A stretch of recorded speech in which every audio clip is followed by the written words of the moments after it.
Improvisational theme song. Ooh, ooh. Welcome everyone to Here There Be Monster Fuckers, the weekly podcast where we are going to talk all things monster fucking and just all the joy that lies within that. I am your resident monster fucker enthusiast, Nella, and I know exactly what I'm about. And, probably you do too, or else you wouldn't be here. And so, a warm welcome to all of you, my fellow monster fuckers. May your genitals be knotted and bitten and oozed or bred, however to your liking. This is my wish for you. So, what we're going to do today is our first episode. Oh my god! Our first episode, we're actually going to do a book review. And I'm extremely excited about this because a friend of mine actually sent me this book.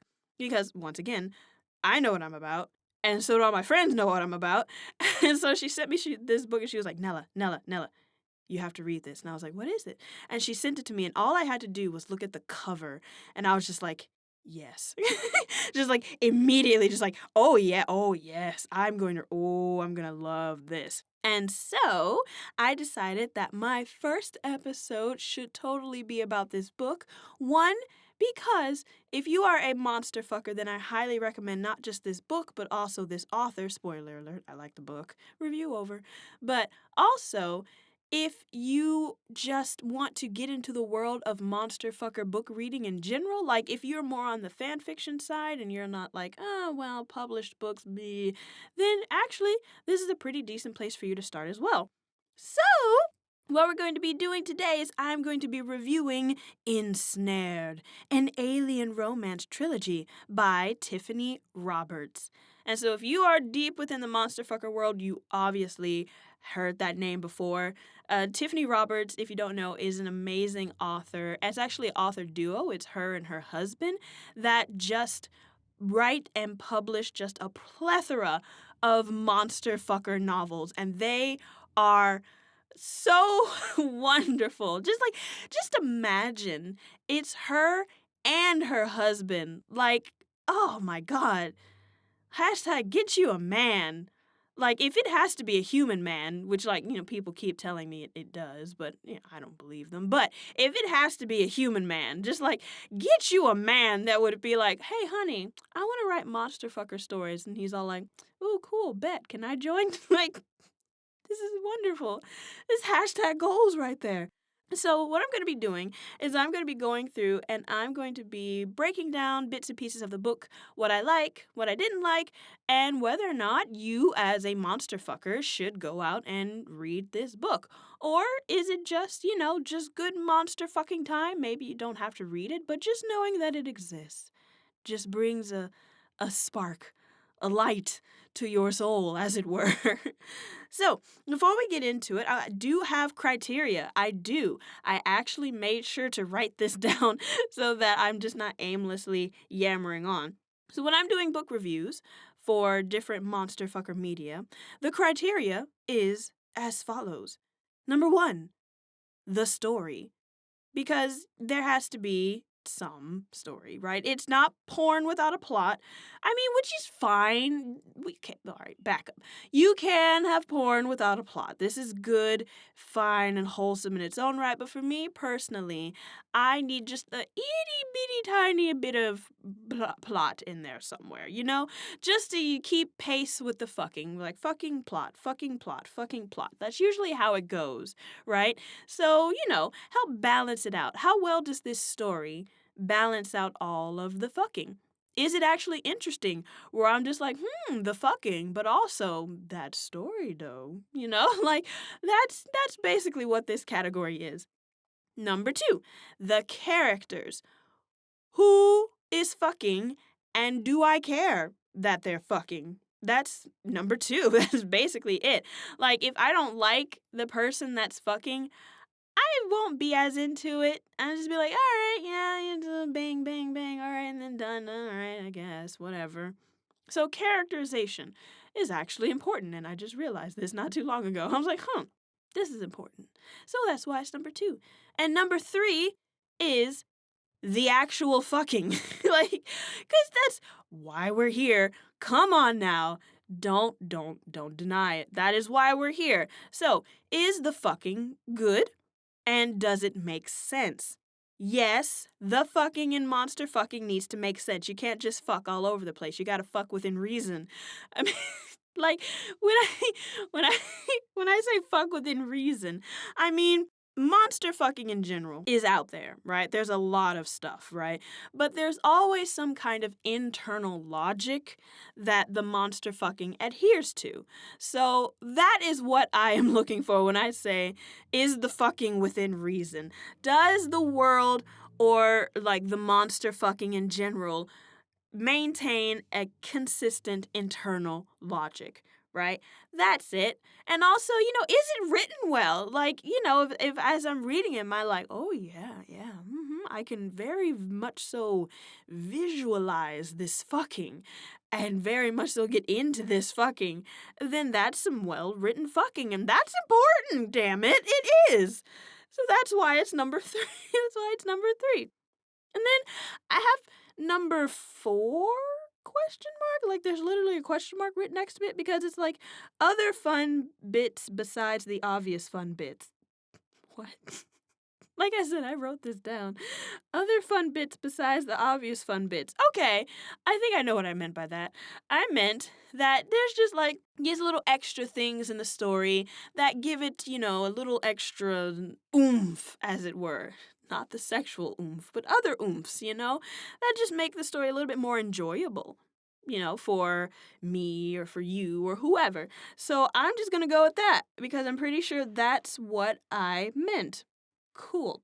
So that's the criteria that we're going to be using to review this book and books in the future because there are a lot. And there are a lot that I want to talk about. But I chose this one first because it's amazing and I highly recommend you go out and read it. So, just a quick synopsis. So, Ensnared and Bound and Enthralled are the 3 books that are in this trilogy, right? And so basically what it's about is about, an alien named Catan and the goings on his planet and how his life changes after he meets a human named Ivy. And so, spoiler alert, Catan is a spider. Like, not spoiler alert, because you literally see this on the cover, which is why the cover made me so happy. Like, because the cover is literally this Spider Man, like an actual Spider Man with a woman, and I was just like, oh, we are not holding back at all, just putting it all out there, and I appreciate that so much. Like, this book is like, this is what I'm about, take it or leave it. So you have Catan, the main character, dealing with things in his spider society, and then he meets Ivy, the human, and then they together have to deal with things within spider society. Now, for the record, I'm going to try to keep this as spoiler free as possible, but I have ADHD and my mind tends to wander, so please forgive me if I accidentally spoil some stuff. I just get really excited, but I will try to rein myself in as much as possible. Just so when you guys, if you do, I hope so, go out and read this book, then you will have, all the nice surprises and things and stuff, not spoiled for you. So, speaking of surprises and such, let's get into the story. This is probably where I'll have to rein myself in the most, but I wanted to talk about some specific aspects of the story. Number 1 being the world building. Like, oh my god, this book, and I'm not saying, monster fucker novels don't have to be written well, but usually they're not. Usually it's just like monster, girl, all right, fucking, like, or it's set in a very familiar setting, like an office setting or urban fantasy type setting. So the world building doesn't really need to be that much because we're already familiar with the world. But this book is set on an alien planet, and therefore there's a bunch of stuff that we have to be introduced to in order for the story to make sense, in order for you to draw in the reader. And she does an excellent job building this world. Like, it's gorgeous. I mean, they're spiders and they live on basically what is essentially a jungle planet, right? And you're like, okay, jungle planet, I'm used to that. But the way that the spiders interact with the jungle and the resources that they use and just the different types of wildlife that are in the jungle and how they interact with each other, like it is very, very, very well thought out and detailed, and I extremely appreciated that. Is that English? That's English, right? I extremely appreciate. I did though, because it really helps me as a reader draw me into the book when I can very easily picture, oh, okay, so this is the environment that we're dealing with. And these are the reasons why these characters do the things that they do, because they are a product of their environment. And I'm like, ooh, clap, clap, clap, clap, clap. It makes sense. Like, it was really well done. And in conjunction with that, the way that the spider society functions is also very well thought out, and their culture is very well thought out as well, because it's very easy to just take human and make spider, and now you just have, a spider, quote unquote, but it's essentially still human, still thinks like a human, acts like a human, has all the typical human characteristics, but they didn't do that here. Like, these spider people, for lack of a better word, these spider folks, these spider people feel different than human people. Like, they are a product of their society. They are spiders. And so they grow up and think and feel and react and understand the world around them from the framework of basically a giant sentient spider. Like, it makes sense. Like, it kind of reminds me, if you've read another book called Children of Time, which also has to do with spiders. I have a thing for spiders. Just putting that out there right now. I do. So, Children of Time also did this very well, where there were spiders that, had their evolution sped up. So they became very sentient and built societies and things like that. And one of the best things about that book is how much effort the author puts in showing you how differently spider society and spider think would be because they are spiders. And this exact same thing here. For one thing, they live in a matriarchal society, and that is true across this book and Children of Time because it makes sense. Like, the females are bigger, they're stronger, they're going to be in charge. Like, that's just how it is. And so it's like the main character is a male spider. So how does he deal with that? How does he deal with being, technically smaller and, technically weaker, but still having a place within society to do certain things and blah, blah, blah, blah. It's really well done. And I truly and honestly appreciate that. And it's one of the major reasons why I enjoyed the story so much, is because I wasn't just invested in the fucking, because the fucking is good. We'll get there. But I was actually genuinely interested and curious about the development and the history of this world and how things, function on the daily basis for these spider folk. And that was really, really, really, really, really well done. So if you are a person that is like, I need a bit more plot with my porn, then this one is going to be a good one for you.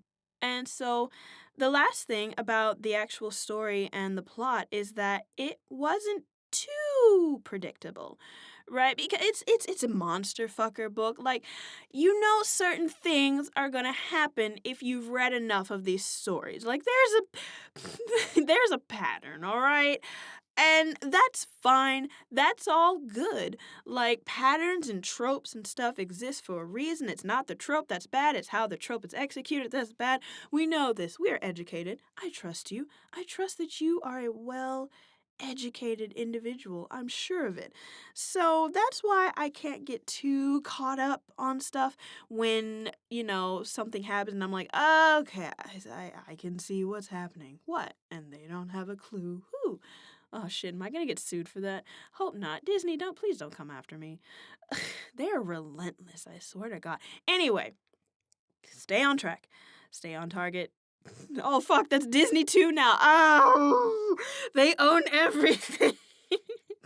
Oh no. But yeah, so there are certain elements of the story that once it happens, you're going to be like, oh, okay, I see where this is going to lead to. But there's still enough going on that it's an enjoyable ride. where even if you can see where this is headed, you aren't quite sure how it's going to get from point A to point B. Like, B is over there, but first we could go over to 8.1, 8.3, 8.5, and then maybe finally we get to B, right? So that's not such a huge issue, not nearly as big as some other books where I'm just like, oh, this is literally beat by beat a book that I've read 1,000 times. So kudos to her. Like, just on story and world building alone, this book is actually a step above the rest for sure. Like, and when I say book, I mean all three. Like, I'm reviewing all three as like one giant story. Like, yeah, I was about to say like Lord of the Rings, but you can review Lord of the Rings. It's just like each individual books. Anyway, would Lord of the Rings count as a monster? No, because they don't actually fuck in Lord of the Rings. I can't do Lord of the Rings, but I really want to. Does Star Wars? I mean, yes. I mean, I'm already talking about alien fucking. Star Wars has aliens, but do they fuck? Yes. No. Yes. Not ever on screen. God damn it, I really want to talk about Star Wars alien fucking, but I don't. Okay, if if anyone knows of any Star Wars alien fucking material that I could review, please let me know, because I really want to talk about this, but nothing is coming to mind right now, and it's actually making me kind of mad. How has Star Wars managed to remain so fucking sexless after, 40 years? It's ridiculous. With all the aliens. Anyway, getting off track. Sorry. Getting back to the current alien book that I am talking about. Fucking spiders.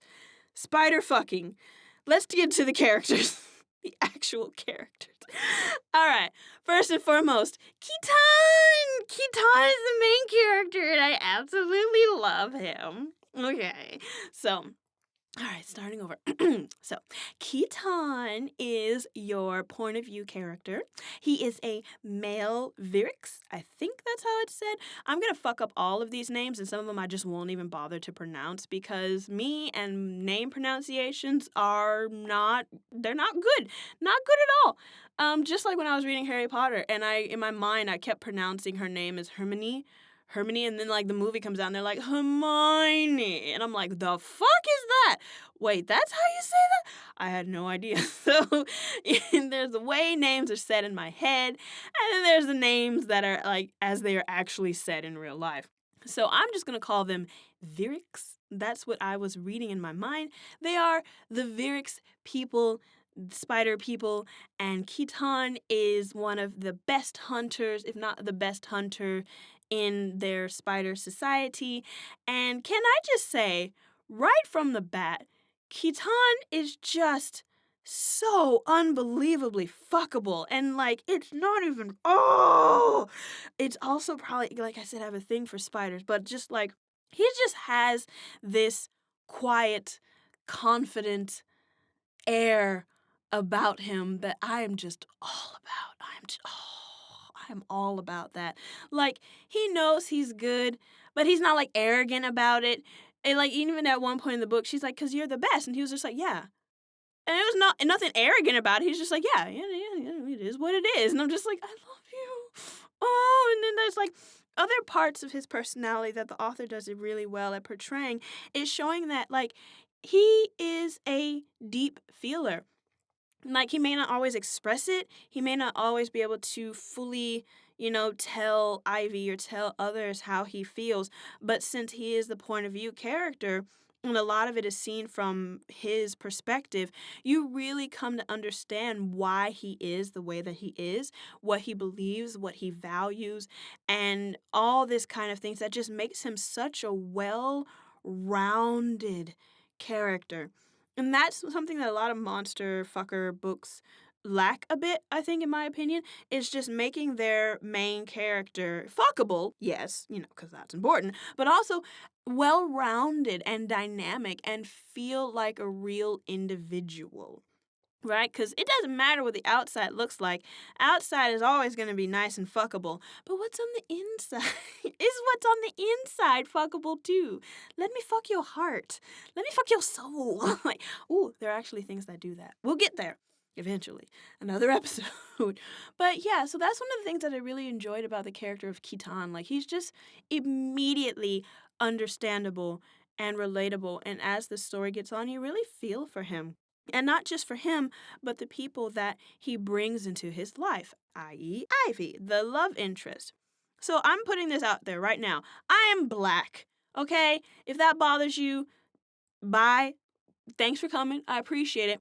But so I when I saw the cover of the book and I saw, like, blonde-haired, blue-eyed main character, and for me that always just makes me go, "Oh, okay." Like, because I just it's just a little barrier for me to get over to be able to relate to this character fully because, non people of color features are often used in books and seen in books, especially in romance books. So every time there's a clear set, race or, you know, identity of the main love interest, it always makes me just go, huh. Not a full on I'm angry or anything, but just makes my heart just go, huh. Like, because in the back of my mind, I'll never really fully be able to insert myself, because that's what these books are. They're self inserts. That's what everyone does. That's what I do. I insert myself into the story because there are always those small moments where it's like he ran her fingers through her hair. And I'm just like, that ain't happening with this hair. Nope, this is 4C hair. It is thick and curly. And like, it ain't gonna happen. Or like her beautiful pale eyes and her pale blonde. No, wait, sorry. Yeah, her beautiful pale eyes and her long blonde hair and her pale skin. And I'm just like, like, it's not wrong. It's not bad. And like, there's ultimately nothing wrong with it. It's just me as a person that is definitely not blonde haired, blue eyed, or pale skinned. Like, it just can sometimes draw me out of the story a little bit. But it's something that, I've gotten used to hopping over. So here I am. Boing. I'm hopping over it. And just saying that Ivy herself is actually also a very interesting character. You understand her feelings and her perspective, like she's on the alien world, she's not quite sure what to do, and she's doing her best. And the one thing I appreciate about Ivy is that she starts off just a little bit annoying, but you understand where it comes from. But then gradually, as the story progresses, she actually becomes quite capable. And I am so thankful for that, because the damsels that remain damsels are the most annoying things in all of history. Fight me, this is truth. And so the fact that, like, she's on this jungle planet and then she gradually, like, comes to understand the jungle planet and is not a complete idiot just means so much to me. It does. It means so much to me, and I greatly appreciate her character development and her character arc. And so, yeah, and they as a couple that is fucking, they make sense. Like, you can tell what she sees in him and what he sees in her.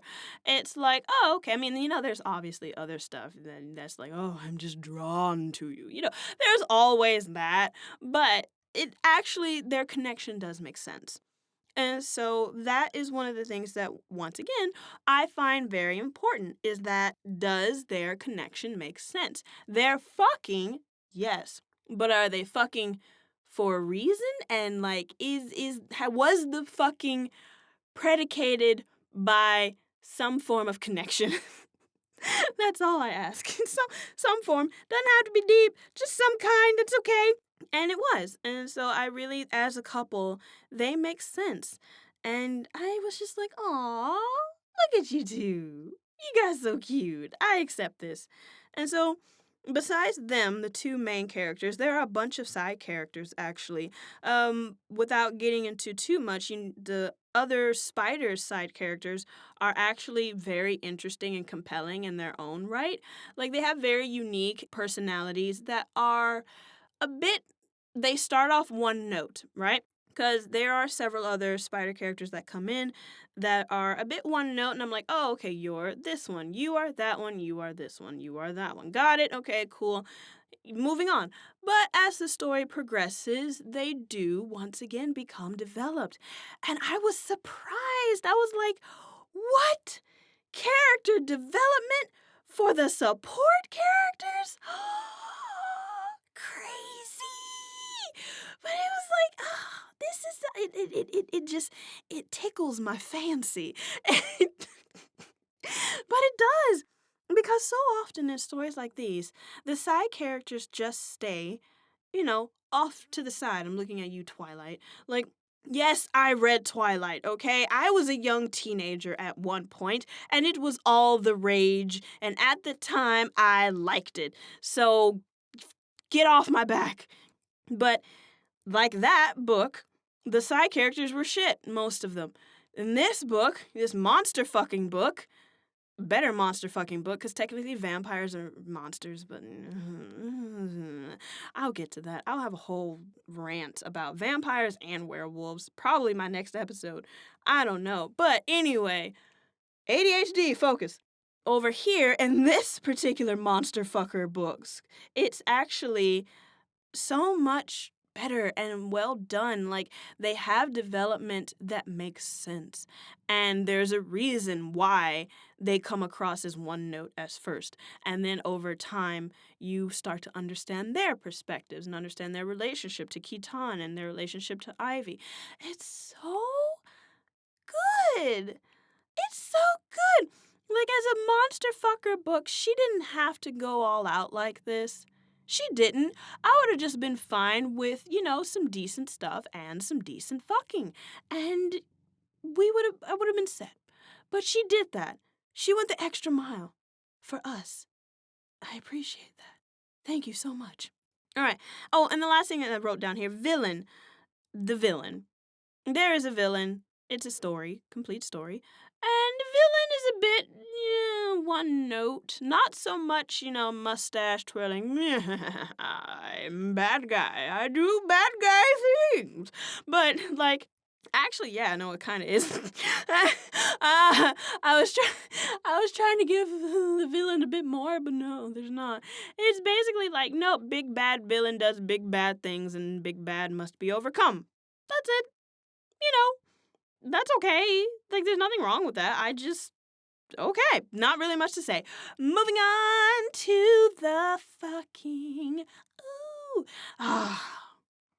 Okay. Spider fucking. I loved it. So whenever you have a spider fucking, right? The thing is, they can make web. And then the web is used to make rope. And then the rope is used to tie you up. And it just makes my little rope buddy heart so happy. It does. Because it does. Because, when they're fucking, he usually ties her up. And I'm just like, yes. Good. It just makes me so happy that that's, a staple element in their fucking. But, going back to my own criteria before I get too out of hand, is the fucking logical within the world? And the answer is yes. Yes, it is. And there's actually, a bit of explanation given as to some things that happen with the fucking. And I'm like, scientific explanation. I will take it. Thank you. I appreciate that very much. And I like that, okay, so Spider-Man anatomy.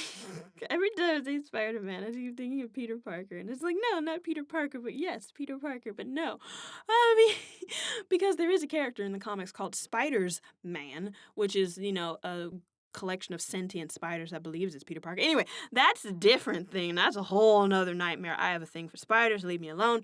Okay, but so for Keaton, there's claspers in front of where his dick comes out, and it's so gratifying the way that it's described, because it's they open up and they're little feelers, grasper, I can't even think, grasper things, and then they actually latch on, hook around Ivy while they're having sex. So even if she wanted to pull away, she really couldn't. I'm just excited sex noises. And it just, the way that it was described was so fucking satisfying, because it's he has his hands, he has 4 hands, by the way.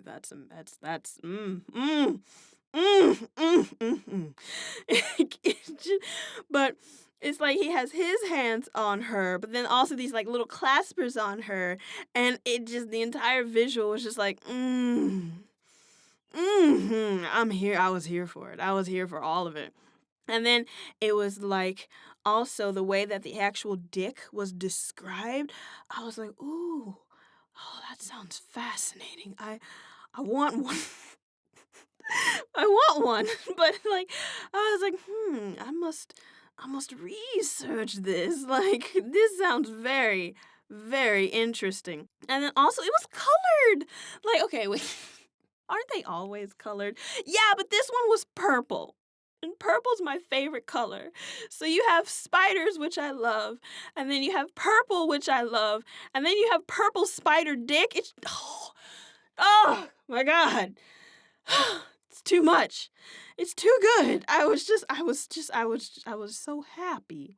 And then on top of that, like, of course, like many monsters do, they go into like this frenzy state when they're fucking. And of course, this is no different. And so it's like the spider frenzy. And it's like, ooh, the frenzy. And I was just like, okay, no, I'm really into this. I'm really into all things, but like I'm really into this, okay? And so, yeah, that's just my long-winded way of saying the fucking good, y'all. The fucking is good. Like sometimes it doesn't get too repetitive and it's spaced out enough during the story where, it makes sense for the fucking to happen when it happened. Because sometimes in stories, they'll be doing something and it'll be in the middle of something really important, and then all of a sudden they'll just stop and be like, sex! And it's like, wait, no! It does not logically make sense for you to have sex at this moment, okay? You are either in danger, the timing is inappropriate, or just all kinds of stuff. Why are we sexing right now? Can we wait? But here, the sex always was well timed and it made sense. Like, it was always the right moment, or it was always just led up to pretty well, where it's like, okay, yeah, this would be a logical moment to fuck. And I appreciate. I appreciate that. Logical fucking times mean something. They're important. Can't just have random sex all over. I mean, one wishes, but no. No, you can't. Oh, my heart is like legit disappointed with this. But no, you can't. And then obviously there's that part in every monster fucker story where like the human character is like, "Oh no, I shouldn't be doing this. This is wrong." So yeah, I know. We've all been there. It's fine. Like I haven't been there in a while. Like I accepted what I was long ago. And so to like see that part in the story and be like, but this is so, he's not human. I'm like, yes, bitch, he's not. Get over it and fuck already. I know you want to.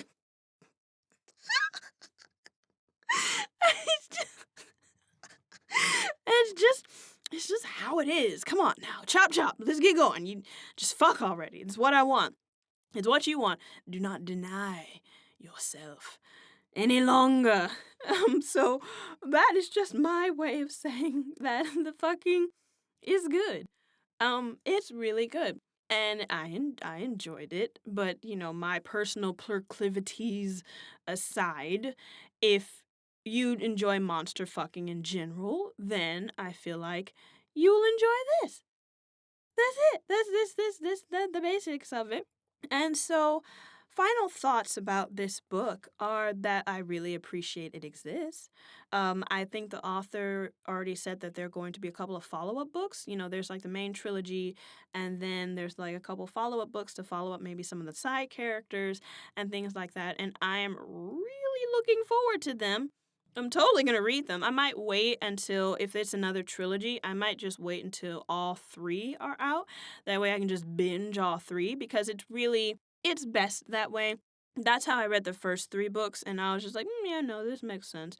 So I would do that. But spiders don't get enough love. Just putting that out there. Spiders, arachnids in general, spiders, scorpions, other arachnids that I can't think because those are just my personal favorites. They don't get enough love. And so when I saw this, I was just like, ooh, this is so pretty. And so I just really enjoyed this book for what it was. It's well written, it's well paced, the story is interesting, the characters are interesting, the fucking is interesting, and, just so. Bleh. It's so good. But overall, this is a really good book. And if you have the time, or if you are interested, if this podcast at all has piqued your interest, I highly recommend you go out and get it. Support Tiffany Roberts. Once again, she's an amazing, she and her husband. I keep forgetting him. I shouldn't do that. That's me. That's the spider coming out. It's like the men are small and insignificant. No, he's important too. He helps. He puts stuff in there. Good job. So she's out here doing, and he are out here doing great work, and I really hope that you can go out and support them because this is an awesome book. So that concludes the first episode. Wow, that was a lot. Actually, no, I kept on rails pretty well. I'm gonna pat myself on the back. I appreciate that. So what will the next episode hold? Not sure specifically, but there will always be monster fucking. So thank you guys so much for listening to Here There Be Monsters. And I hope to see you next time. Improvisational outro music. Do do do do do do do do. Yeah.